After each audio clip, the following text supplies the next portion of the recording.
In my little journey in life, I've come to believe this one fact, that there is no human being you will meet on earth that is by accident or coincidence. Every man or woman that you meet in life, they are meant to play a role in your life, either for the short term, the mid-term, or the long term. At the end of the day, two things can happen. They can either be lessons to you, or they can be a blessing to you.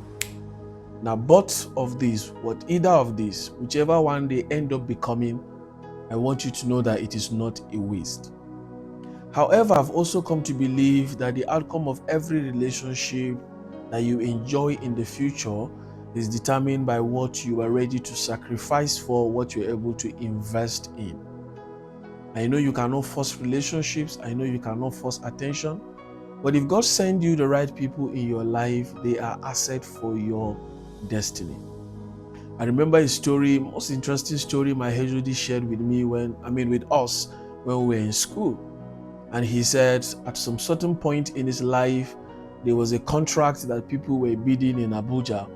And then because he was just coming up and he was just trying to become all that he feel he wanted to become, he wanted to get the contract. And of course, sometimes the way the system works, everybody was lobbying, bribing to get it done.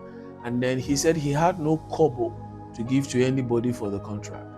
So he just took a step of faith and then went to Abuja, and he saw people going into the office of that same man and coming out excited because they know what they have done behind closed doors. He said he entered the office, his hands were shaky with the file, but the moment he opened the door, the person he saw behind the desk was his classmate. And all of a sudden, every fear disappeared. Every anxiety lost its way. And he went to the man while the man was signing some document on his table. He threw the file at him and then made a comment. He said, "Oh boy, you the craze, sign this thing, I beg." And then the man lifted his head and he was shocked. Like, seriously, excuse me? The HOD didn't even wait to look at the reaction of the man. He saw a fridge by his right hand side and he walked to the fridge, got some soft drink, came and sat down and crossed his leg on the man's table and said, "My friend, will you sign this thing?" And then suddenly it dawned on the man behind the desk that this was a friend that we had the same school, the same class, and the same seat. And of course, he has been very kind to me when I had nothing. Wow. That is why I say the outcome of every relationship is determined by the investment you put in it. Your ability to discern people, they might not look it, they might not smell it at the beginning, but it is your responsibility to discern the people that God has brought into your life to be a blessing and an asset to your future. So my message today is very clear. Treat people right. Discern people beyond what your eyes can see.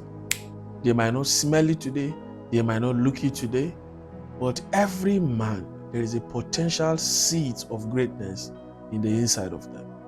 Your greatest investment in life will be the people that you meet early in your life and you've invested in the friendship with sincerity, integrity, and care. Every act of kindness you show towards somebody that God has sent into your life is a seed for your future. And of course, anytime you sow a seed, when the time of harvest comes, it always comes far more than the seed that you have sown. Therefore, hit the ground running. And always remember this, that the truth sets free and God can be trusted.